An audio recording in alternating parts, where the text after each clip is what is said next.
Hello everyone, आज मैं और आप स्टार्ट करने जा रहे हैं third question of our consumer protection chapter.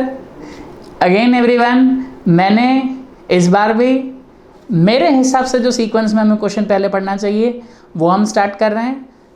हमने सबसे पहले लेक्चर में इस चैप्टर के क्वेश्चन 1 ख़त्म किया, दूसरे लेक्चर में क्वेश्चन नंबर 3 ख़त्म किया। अब हम करने जा रहे हैं क्वेश्चन नंबर 5। सर, हम इस क्वेश्चन नंबर 5 में क्या पढ़ेंगे?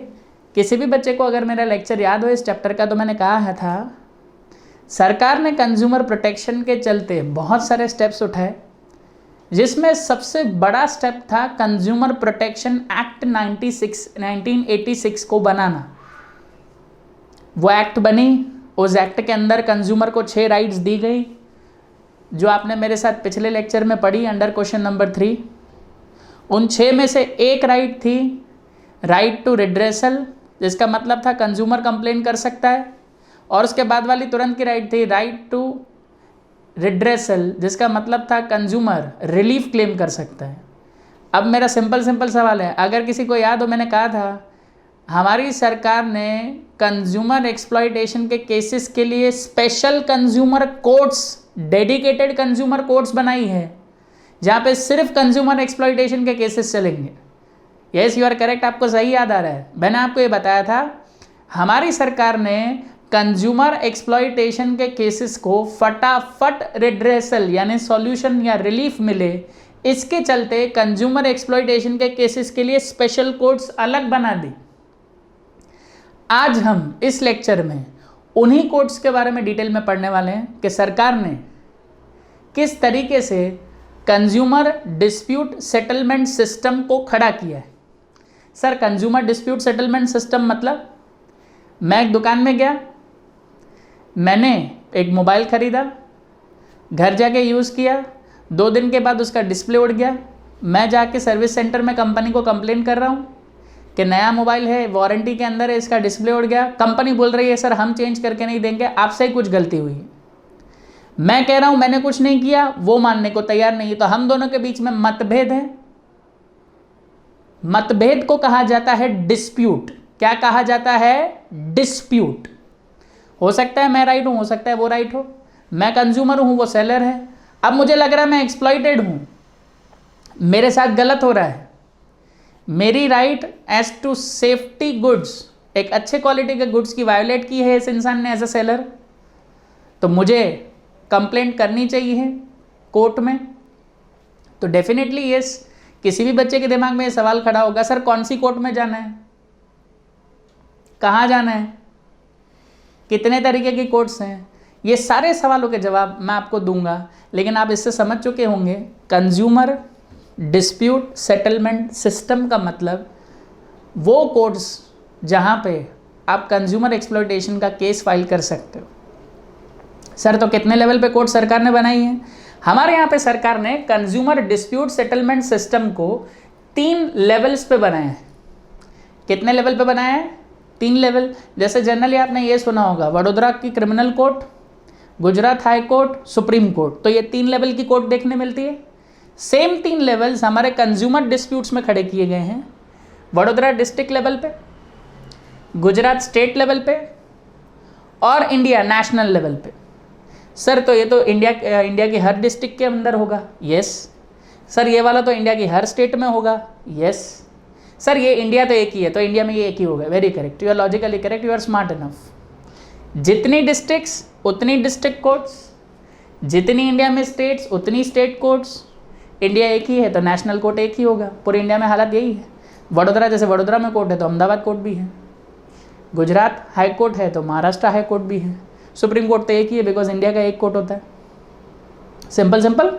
इस लॉजिक से अगर कोई बच्चा इस पूरे आंसर को मेरे साथ पढ़ना स्टार्ट करे तो पेज नंबर 11.7 पे क्वेश्चन 5 आपको एक एक करके पढ़ने मिलेगा। पहले आपको पूरा डिस्ट्रिक्ट समझाया है, फिर पूरा स्टेट समझाया है, फिर पूरा नेशनल समझाया है।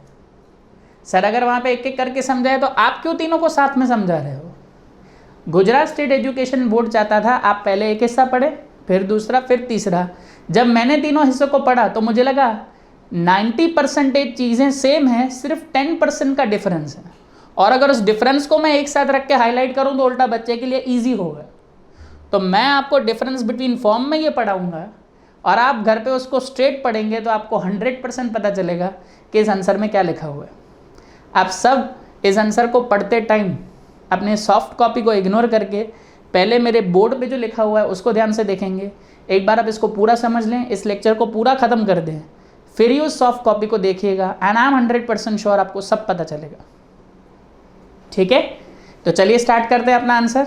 आइए आप और मैं मिलके चैप्टर 11 के क्वेश्चन 5 को स्टार्ट करें।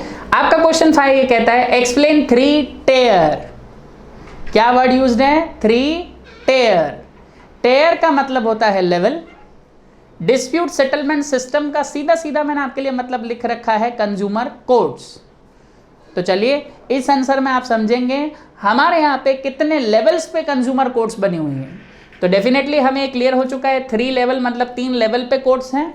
हमारे इंडिया में 3 लेवल कैसे बनाए गए हैं? District level, state level, national level. अब किस स्टेट में कितनी डिस्ट्रिक्ट्स हैं ये वहाँ की स्टेट गवर्नमेंट को पता होगा। तो जितनी डिस्ट्रिक्ट्स हैं उतनी कोर्ट बनानी पड़ेगी। कोर्ट बनानी पड़ेगी मतलब जगह देनी पड़ेगी, उनको स्ट्रक्चर खड़ा करना पड़ेगा, लोगों को अपॉइंट करना पड़ेगा। तो यस, हर डिस्ट्रिक्ट लेवल की कोर्ट का सेटअप का जिम्मेदारी स्टेट गवर्नमेंट के ऊपर है। वापस समझे? अरे भाई एक स्टेट में कितनी डिस्ट्रिक्ट्स हैं ये तो वहाँ की स्टेट गवर्नमेंट को ही पता होगा ना। सेंट्रल गवर्नमेंट थोड़ी हर स्टेट के पीछे पड़ जाएगी। इंडिया में एक देश को चलाने के लिए 2 सरकारें बनाई गई हैं। पूरे देश को चलाने के लिए सेंट्रल गवर्नमेंट और स्टेट पे फोकस देने के लिए स्टेट गवर्नमेंट। तो एक स्टेट के अंदर कितनी डिस्ट्रिक्ट्स हैं वो तो वहाँ की स्टेट गवर्नमेंट को ही पता होगा। अब जिन्हें ये पता है कितनी डिस्ट्रिक्ट हैं तो वही डिसाइड कर सकते हैं जितनी डिस्ट्रिक्ट उतनी कोर्ट्स। अब जहाँ पे भी आपको कोर्ट खड़ी करनी है तो लैंड देना पड़ता है, कंस्ट्रक्शन करवाना पड़ता है, लोगों को अपॉइंट करना पड़ता है। तो हमारे यहाँ पे कानून बनाते समय ऐसा माना गया कि डिस्ट्रिक्ट कोर्ट को सेटअप करना ईजी ज़्यादा स्टेट गवर्नमेंट के लिए होगा। तो यस, डिस्ट्रिक्ट लेवल की कोर्ट को सेटअप करने का जिम्मेदारी किसके ऊपर है? State government. अब ये तो ऑब्वियस बात है ना, स्टेट लेवल का भी ज़्यादा किसको पता होगा? State government. तो स्टेट लेवल की कोर्ट को सेटअप करने का जिम्मेदारी किसके ऊपर है? स्टेट गवर्नमेंट, है ना। ज़मीन भी वो देंगे, पूरे स्टेट में कहाँ पे रखनी है, कंस्ट्रक्शन भी वही करेंगे, लोगों को अपॉइंट भी वही करेंगे। आखिर में इंडिया लेवल पे आपको कोर्ट को खड़ा करना है तो भाई इंडिया लेवल पे डिसीजन सेंट्रल गवर्नमेंट लेती है, कोई स्टेट गवर्नमेंट नहीं। सर ऐसा क्यों? अरे भाई किसी एक स्टेट गवर्नमेंट को कहोगे आप इंडिया के लिए डिसीजन लो तो बाकी स्टेट गवर्नमेंट्स के चीफ मिनिस्टर नहीं बोलेंगे हमने क्या नहीं किया भाई, जो आप इनको प्रेफरेंस दे रहे हो। तो इंडिया लेवल के डिसीजन सेंट्रल गवर्नमेंट ही लेती है, स्टेट गवर्नमेंट कभी नहीं लेती। तो सिंपल पहला पॉइंट क्या है? सेटअप।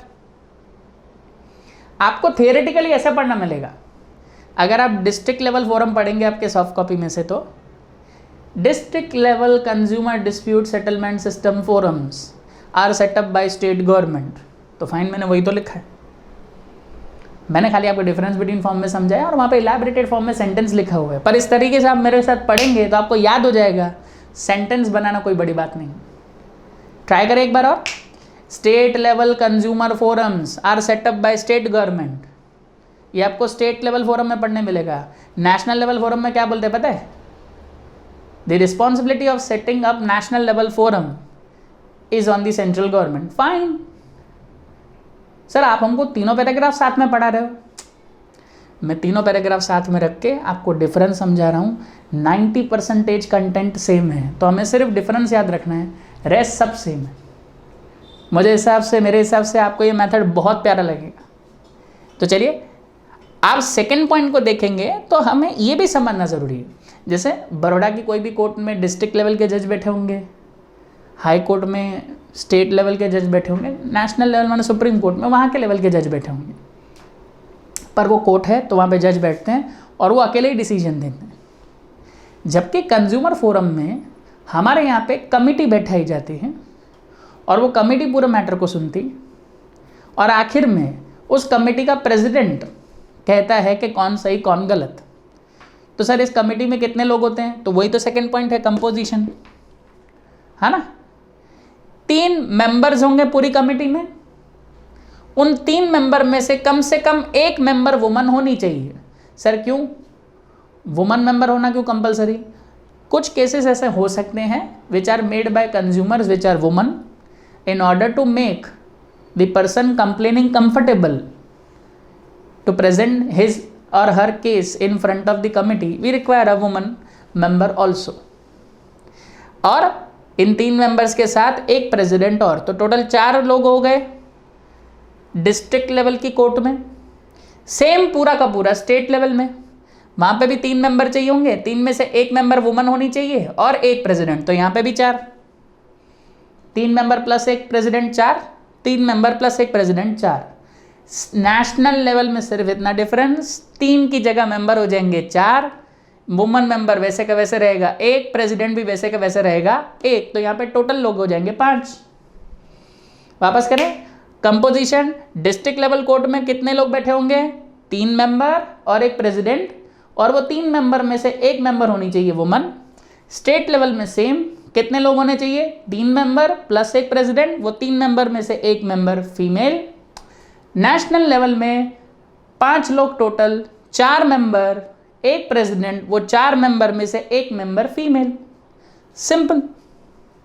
तो 2 पॉइंट्स हमने खत्म कर लिए, सेटअप एंड कंपोजिशन।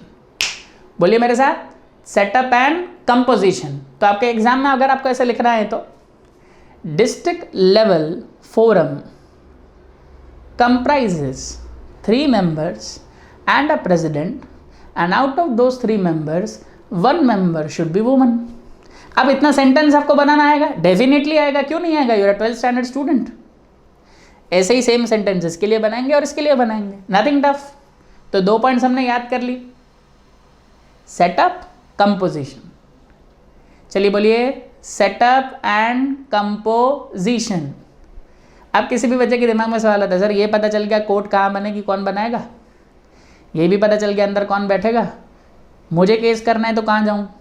मैं बड़ौदा में रहता हूँ तो बड़ौदा कोर्ट में भी जा सकता हूँ, बड़ौदा में हूँ तो डेफिनेटली गुजरात स्टेट के अंदर तो हूँ ही, तो गुजरात की कोर्ट में भी जा सकता हूँ, और इंडिया में तो हूँ ही तो नेशनल में भी जा सकता हूँ। तो क्या तीनों में चला जाऊँ? एक मैटर से जुड़ा हुआ एक केस एक टाइम पे एक ही कोर्ट में चल सकता है। आई रिपीट माई वर्ड्स, ध्यान से सुनिए, आपकी पूरी लाइफ में ये काम आएगा। एक मैटर से जुड़ा हुआ एक केस किसी एक कोर्ट में ही एक टाइम पे चल सकता है।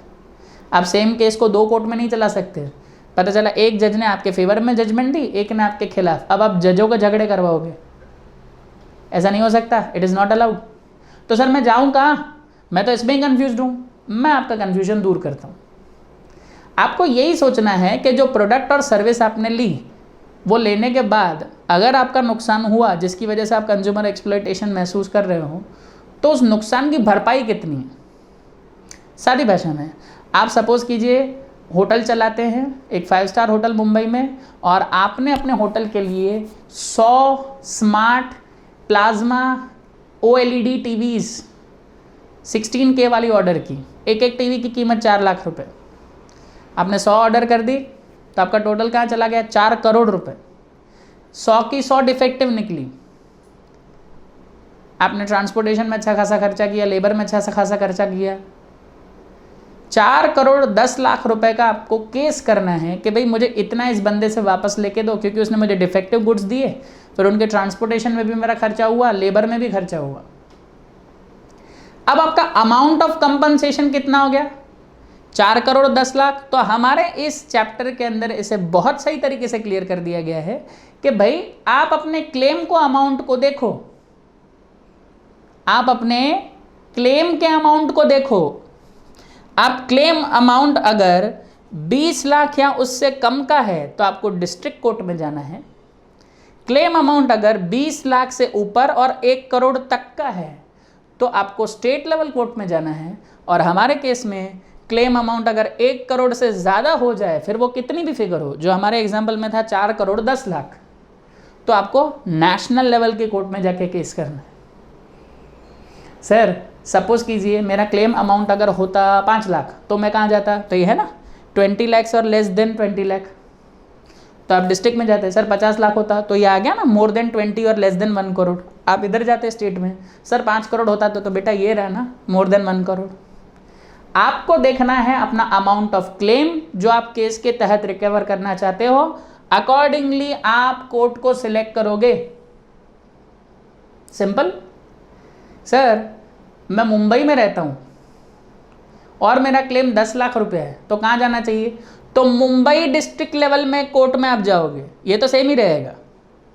बड़ौदा के केस में आप बड़ौदा डिस्ट्रिक्ट लेवल में जाओगे, looking to the amount of claim. Simple. तो चलिए हमने 3 पॉइंट्स को सिंपल तरीके से समझ लिया और हमारे दिमाग में भी रह गए। Setup, composition, claim. क्या बोला मैंने?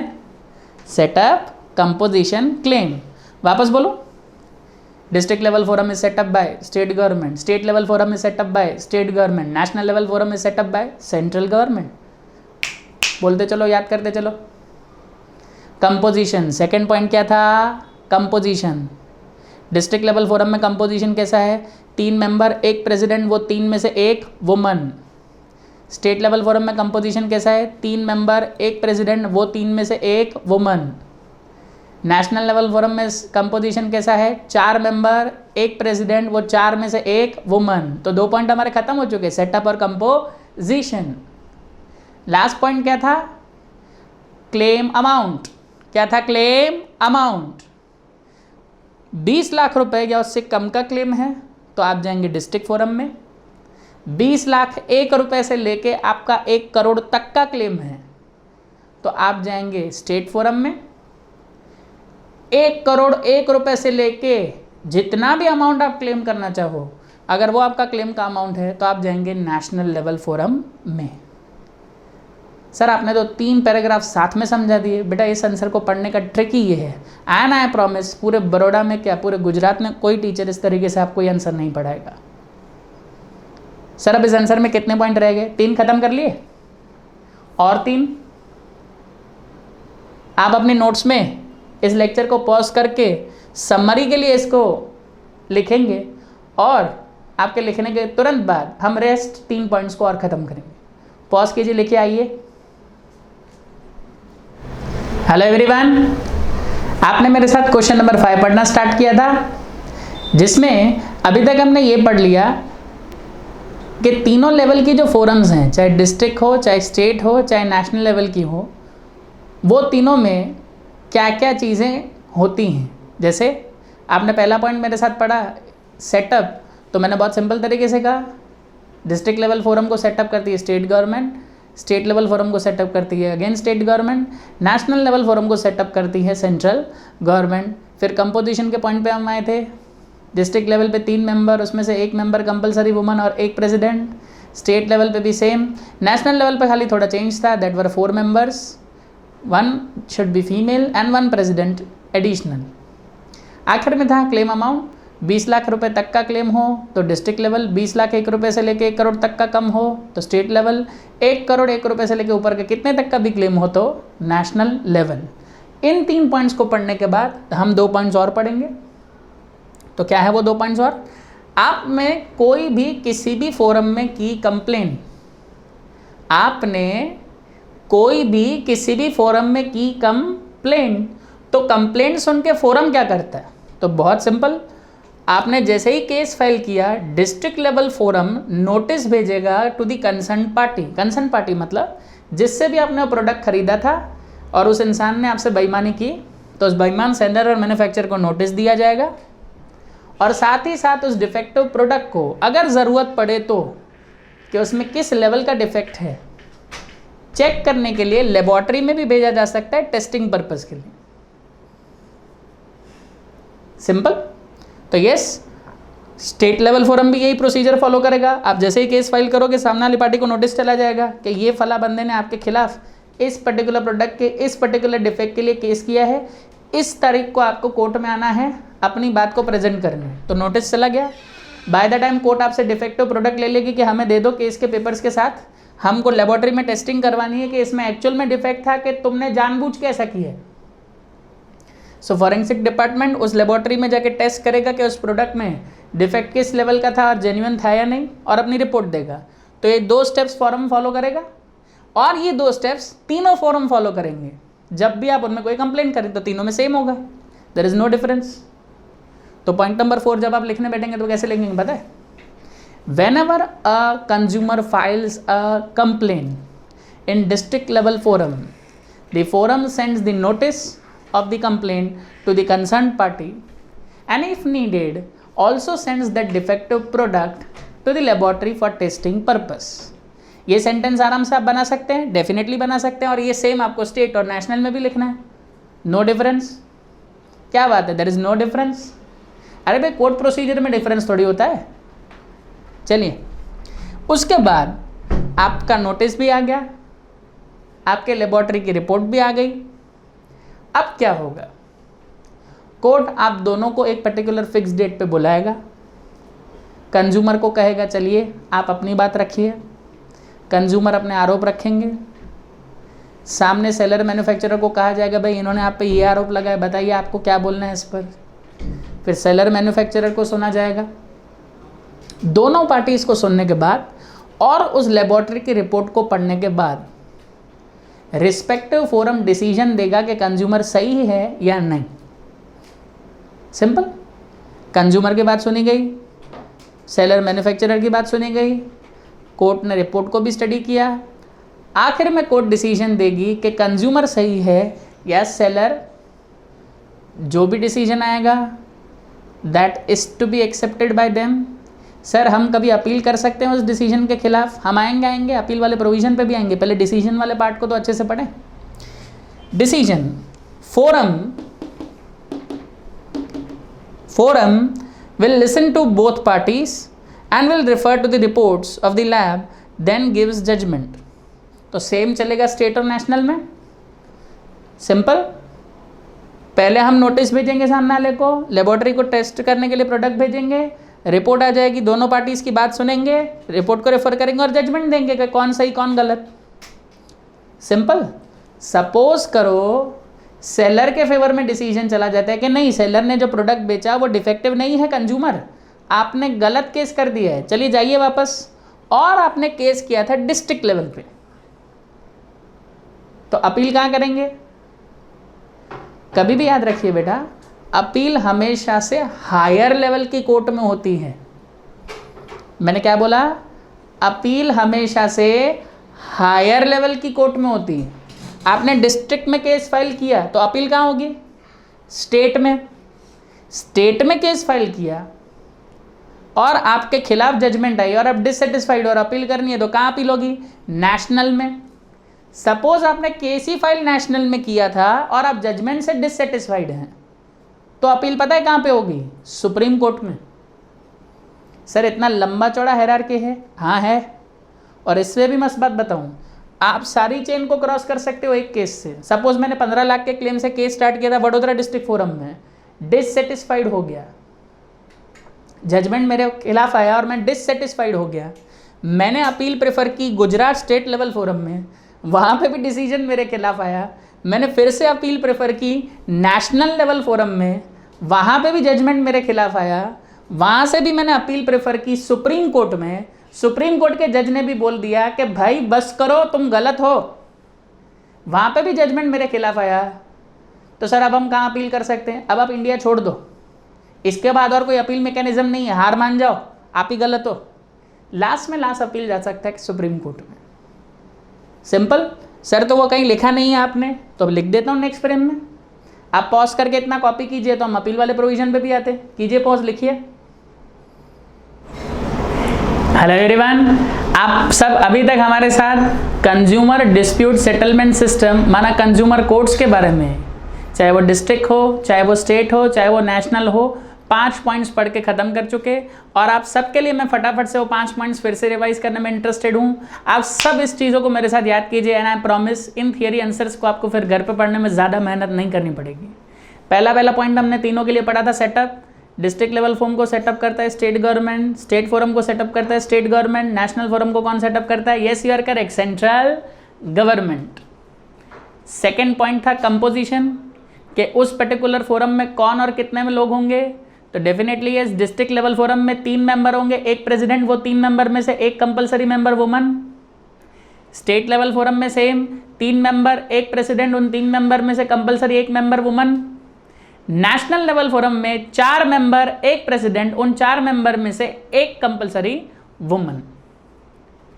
अब तीसरी चीज़ जो आपने मेरे साथ पढ़ी थी, या थर्ड पॉइंट जो मेरे साथ आपने पढ़ा था तीनों फोरम्स के बारे में, वो ये था अमाउंट ऑफ क्लेम। क्या था अमाउंट ऑफ क्लेम? 20 लाख रुपए तक का क्लेम हो तो आप डिस्ट्रिक्ट लेवल फोरम में जाएंगे कंप्लेन करने। 20 लाख 1 रुपए से ऊपर का क्लेम है और 1 करोड़ तक का क्लेम है तो आप स्टेट लेवल फोरम में जाएंगे कंप्लेन करने। 1 करोड़ 1 रुपए से ऊपर तक का कोई क्लेम है तो आप जाएंगे नेशनल लेवल फोरम में। अब फोर्थ पॉइंट जो आपने मेरे साथ पढ़ा था वो ये था कि नोटिस कौन सा फोरम कैसे देता है। तो सिंपल, आपने कंप्लेन की, डिस्ट्रिक्ट लेवल फोरम हो, स्टेट लेवल फोरम हो या नेशनल लेवल फोरम हो, आपने तीनों में से किसी भी एक जगह कंप्लेन की, वो आपकी कंप्लेन के बेस पे नोटिस भेजेंगे टू द कंसर्न पार्टी जिनके खिलाफ आपने कंप्लेन की है, और आपसे उस डिफेक्टिव प्रोडक्ट को ले लेंगे ज़रूरत पड़ी तो, और लेबोरेटरी में टेस्टिंग के लिए भेजेंगे, चेक करने के लिए कि आप जो कंप्लेन कर रहे हैं वो जेन्युइन है या नहीं। तो डिस्ट्रिक्ट, स्टेट, नेशनल तीनों में ये नोटिस वाला फंडा सेम। उसके बाद उस नोटिस के अंदर आपको और उस कंसर्न पार्टी को एक फिक्स डेट दी जाएगी कोर्ट में आने की, आपके केस को चलाने की। उस दिन आप दोनों पार्टीज़ को सुना जाएगा। दोनों पार्टीज़ को सुनने के बाद और लेबोरेटरी की रिपोर्ट को रेफर करने के बाद हमारी तीनों लेवल की फोरम्स देती हैं जजमेंट। तो सिंपल, जजमेंट हमेशा से किसी के फेवर में होती है और किसी के अपोज में। एज अ कंज्यूमर, अगर आप डिस्ट्रिक्ट लेवल की जजमेंट से नाखुश हैं, आपको लगता है कि नहीं आपने जो कंप्लेन की सही है पर उस लेवल के फोरम ने जो जजमेंट दिया वो गलत है, तो आप अपील करेंगे कि भाई मेरा केस बड़ी कोर्ट सुने, छोटी कोर्ट से मिस्टेक हो गई। तो सिंपल, छोटी कोर्ट में आपने केस किया था, आप अपील हमेशा से बड़ी कोर्ट में करेंगे। तो yes, appeal is to be filed to the state level forum within 30 days of the judgment given by district level forum। District level की फोरम में आपका केस चल रहा था, आपके खिलाफ आया जजमेंट, आप अपील करना चाहते हैं तो आप अपील कर सकते हैं 30 दिन के अंदर अंदर जजमेंट के। और कहाँ अपील आप करेंगे? स्टेट लेवल फोरम पे, है ना, क्योंकि डिस्ट्रिक्ट लेवल फोरम से तो स्टेट लेवल फोरम बड़ा कोर्ट है और हमेशा से अपील बड़े कोर्ट में होती है। सपोज कीजिए आपने केस फाइल किया था स्टेट लेवल फोरम में और वहाँ की जजमेंट से आप डिससेटिस्फाइड हैं, आपके खिलाफ आई तो आप यहाँ की जजमेंट के खिलाफ भी अपील कर सकते हैं 30 दिन के अंदर अंदर। लेकिन लॉजिक वापस वही है, अपील हमेशा से बड़ी कोर्ट में होता है। तो स्टेट लेवल से बड़ी कोर्ट कौन सी है? Yes, you are correct, national level. तो yes, appeal is to be done to the national level forum within 30 days of the judgement given by state level forum. Simple. और अगर आपका case चल ही national level forum में रहा था और judgement आपके खिलाफ आई और आप अपील करने का सोच रहे हो, तो भाई नेशनल लेवल फोरम से तो हमारे इंडिया की सबसे बड़ी कोर्ट है जहाँ पे आप जाएंगे अपील करने के लिए, that is supreme court. Sir, यहाँ पे within 30 days from the judgment लिखा है, यहाँ within 30 days from judgment लिखा है, तो आपने यहाँ क्यों in due course of time लिखा?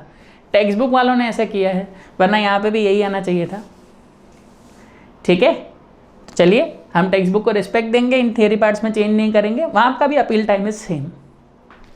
अब एक पॉइंट एडिशनल है जो मैं आपको चाहता था एंड में समझाऊं। तीनों फोरम्स में अगर आपने ध्यान दिया हो तो मेंबर्स हैं और फिक्स एक प्रेसिडेंट रखा गया है जो उस कमेटी का हेड है। अब आप इमेजिन कीजिए आप किसी लीगल मैटर को हैंडल करने वाले जज हैं, तो आपको खुद का तो लॉ का नॉलेज होना ज़रूरी है और एक लेवल पे एक्सपीरियंस भी ज़रूरी। किसी को भी जज ऐसे ही नहीं बनाया जाता जब तक उसके पास एक अच्छे लेवल के experience as an advocate practice का ना हो। तो सोच के देखिए, डिस्ट्रिक्ट लेवल पे किसी इंसान को आपको प्रेसिडेंट बनाना है तो मानते हो ही और she should be legally qualified, मतलब एटलीस्ट LLB होना चाहिए, है ना, और साथ में उसके पास एक्सपीरियंस भी होना चाहिए, पक्का। Same goes with state level. भाई स्टेट लेवल पे किसी को प्रेसिडेंट बना रहे हो केसेस को हैंडल करने के लिए, तो ही और she should be legally qualified and should have experience. कोई ना थोड़ा ही है। इंडिया लेवल पे नेशनल लेवल फोरम काम करेगा तो यहाँ पे तो ऐसा ही बंदा होना चाहिए जो सुप्रीम कोर्ट का जज है या रिटायर्ड हो चुका है, ये सुप्रीम कोर्ट का जज था, तो उसे इंडिया लेवल की कोर्ट चलाने का अनुभव भी है। तो लीगल क्वालिफिकेशन तो ऑटोमेटिक आ जाएगी। हर जज जब भी जज बन पाता है जब उसके पास LLB का पढ़ाई हो, ऐसे ही कोई जज नहीं बन सकता। तो लीगल क्वालिफिकेशन तो आई गई, लेकिन उसके एक्सपीरियंस को क्लियर किया है इन्होंने यहाँ पे कि he should be an existing और अ रिटायर्ड जज ऑफ सुप्रीम कोर्ट, ये बंदा ही नेशनल लेवल फोरम का जज बनाया जा सकता है। तो लास्ट पॉइंट में आप सबने मेरे साथ प्रेसिडेंट की क्वालिफिकेशन के बारे में पढ़ा है। सिंपल, डिस्ट्रिक्ट और स्टेट में ही और she should be legally qualified and experience, national level forum में ही शुड बी एग्जिस्टिंग और रिटायर्ड जज ऑफ सुप्रीम कोर्ट। सर आपने पूरे आंसर के 3 हिस्सों को 7 पॉइंट्स में सामने रख रख के समझा दिया और आपको याद भी है, डेफिनेटली याद है। आप सब अपनी नोटबुक, पेन, पेंसिल, मटेरियल सब बंद करके अब नेक्स्ट 2 मिनट मुझे सुनेंगे। हम एक रैपिड रिवीजन का सेशन ले लें। चलिए भाई, हम इस चैप्टर नंबर 11 में इस सेशन में पढ़ रहे थे क्वेश्चन नंबर 5। कौन सा क्वेश्चन नंबर 5? क्वेश्चन 5 क्या कहता है? एक्सप्लेन 3 टेयर डिस्प्यूट सेटलमेंट सिस्टम। टेयर माना लेवल, टेयर माना लेवल। इस डिस्प्यूट सेटलमेंट सिस्टम का एक और भी नाम है consumer grievance redressal system. Sir consumer तो हमें पता है, सिस्टम भी हमें पता है, ये ग्रेवियांस और रिड्रेसल क्या होता है? ग्रेवियांस माना प्रॉब्लम, रिड्रेसल माना सॉल्यूशन। आई रिपीट, ग्रेवियांस माना प्रॉब्लम, रिड्रेसल माना सॉल्यूशन। सादी भाषा में भाई एक्सप्लेन कंज्यूमर फोरम्स या कंज्यूमर कोर्ट्स। सर 4 तरीके से क्वेश्चन पूछ रहे हैं, मैं क्या करूं? गुजरात स्टेट एजुकेशन बोर्ड ने ऐसा किया है। तो 4 तरीके से आप इनको जानते हैं, consumer dispute settlement system, consumer grievance redressal system, consumer forums, consumer courts. कुछ भी पूछा जाए जवाब यही। हाँ, जवाब यही। पक्का? रिवाइज करते हैं रैपिड तरीके से। 7 पॉइंट्स हमने पढ़ी है तीनों फोरम्स के बारे में। कितनी पॉइंट्स पढ़ी है? 7। कितनी? 7। चलो नाम रिकॉल करें तो सेटअप, कंपोजिशन, क्लेम। फटाफट बोलिए, सेटअप, कंपोजिशन, क्लेम। कितना फटाफट दिमाग में आ रहा होगा आप लोगों के, है ना? फिर था नोटिस। क्या था? नोटिस और decision. Setup, composition, claim, notice, decision. बोलिए चलिए, setup, composition, claim, notice, decision. और 2 हेडिंग्स जो अभी अभी आपने मेरे साथ की, appeal and presidents qualification. Appeal and presidents qualification. अब फटाफट आंसर बोलूं। जब भी बात आएगी सेटअप की, डिस्ट्रिक्ट लेवल फोरम को सेटअप करेगी state government, state level forum को सेटअप करेगी state government, national level forum को कौन सेटअप करेगी? सेंट्रल गवर्नमेंट, है ना? कंपोजिशन का बात जब भी आएगा तो डिस्ट्रिक्ट लेवल फोरम में 3 मेंबर, 1 प्रेसिडेंट, वो 3 मेंबर में से 1 वुमन। स्टेट में सेम, नेशनल में 4 मेंबर, 1 प्रेसिडेंट, वो 4 में से 1 वुमन। क्लेम का अमाउंट 20 लाख तक का हो तो डिस्ट्रिक्ट लेवल फोरम, 20 लाख 1 रुपये से लेकर 1 करोड़ तक का हो तो स्टेट लेवल फोरम, 1 करोड़ 1 रुपये से लेकर ऊपर तक का हो तो नेशनल लेवल फोरम, है ना? कितना मस्त लग रहा है? फटाफट। चौथा पॉइंट हमने पढ़ा था नोटिस। तो सिंपल, आपने कंप्लेन फाइल की हो किसी भी फोरम में, चाहे वो डिस्ट्रिक्ट हो, स्टेट हो या नेशनल हो, आपकी कंप्लेन फाइल होने के बाद कंसर्न पार्टी जिसके खिलाफ आपने कंप्लेन की उसे नोटिस भेजा जाएगा और ज़रूरत लगेगी तो आपके इस डिफेक्टिव प्रोडक्ट को लेबोरेटरी में टेस्टिंग के लिए भेजा जाएगा। नोटिस में दिन, टाइम, जगह लिखी होगी, जिस दिन उस बंदे को कोर्ट में आना है, आपको भी आना है। आप दोनों पार्टीज को सुना जाएगा, लेबोरेटरी की रिपोर्ट को पढ़ा जाएगा और दिया जाएगा जजमेंट। आप ऐसा कंज्यूमर जजमेंट से डिससेटिस्फाई हो गए डिस्ट्रिक्ट लेवल फोरम के, तो आप अपील कर सकते हैं स्टेट लेवल फोरम पे 30 दिन के अंदर अंदर from the date of judgment. अगर आपका केस स्टेट लेवल फोरम में चल रहा था तो आप अपील करेंगे नेशनल लेवल फोरम में 30 दिन के अंदर अंदर from the date of judgment. और अगर नेशनल लेवल में आपका केस चल रहा था तो आप अपील करेंगे to the supreme court within due course of time. District level forum का जिस इंसान को प्रेसिडेंट बनना हो, ही और she should be legally qualified and should have experience. Same goes with state level. National level में खाली इसको थोड़ा और क्लियर किया गया है दैट ही और शी शुड बी एग्जिस्टिंग और रिटायर्ड जज ऑफ सुप्रीम कोर्ट। सर आपने पूरे आंसर को इतना फटाफट बोल दिया, मैं नहीं, तू भी बोल सकता है और मुझसे अच्छे तरीके से बोल सकता है। अब सुन, तुझे क्या करना है, ध्यान से समझाता हूँ बेटा। आप सबने मेरे वीडियो को पॉज कर करके इन 7 पॉइंट्स को समरी फॉर्म में लिखा ही होगा। नहीं लिखा है तो ये लास्ट 2 पॉइंट के लिए आप मेरा वीडियो को अभी पॉज कीजिए, तो मैं आगे आपसे बात करता हूँ। पॉज करके लिखिए इन 2 पॉइंट्स को भी। चलिए, आप सबने 7 पॉइंट्स लिख के खत्म कर लिए। अब इस आंसर को आपको मटेरियल में से कैसे हैंडल करना है मैं आपको बताता हूँ। जब आप हमारे मटेरियल की सॉफ्ट कॉपी पे पेज नंबर 11.7 पे जाके क्वेश्चन नंबर 5 देखेंगे तो क्वेश्चन तो आपको ऐसे ही देखने मिलेगा, लेकिन district, state, national paragraph form में रखे हुए हैं, ऐसे टैबुलर फॉर्म में नहीं। पर कोई भी बच्चा मेरे इस लेक्चर को सुनने के बाद और समरी के लिए इस टेबल को अपनी नोटबुक में लिखने के बाद एक बार अच्छे से इस टेबल को पढ़ के जैसे ही उस सॉफ्ट कॉपी के आंसर पे थ्योरेटिकल पैराग्राफ्स को पढ़ने जाएगा, आई प्रॉमिस यू वो सारे के सारे पैराग्राफ आपको नींद में भी याद रहेंगे। श्योर? तो चलिए मैं आपको इस लेक्चर का होमवर्क भी दे दूं। आप इस क्वेश्चन 5 को पढ़ने के बाद, पहले आप पढ़ेंगे, पढ़ने के बाद जैसा मटेरियल में दिया हुआ है उस तरीके से पैराग्राफ फॉर्म में 3 बार लिखेंगे। बेटा आपको मटेरियल फॉर्म में इसलिए लिखने को कह रहा हूँ बिकॉज हमें एग्जाम में टैबुलर फॉर्म में नहीं, पैराग्राफ फॉर्म में ही लिखना है। समझने के लिए ये सही है, लिखने के लिए मटेरियल वाला प्रेजेंटेशन सही है। ठीक है? आई एम होपफुल आपको आंसर पढ़ के काफ़ी मज़ा आया होगा। अगले लेक्चर में हम इस चैप्टर का एक और क्वेश्चन करेंगे। तब तक के लिए टेक केयर।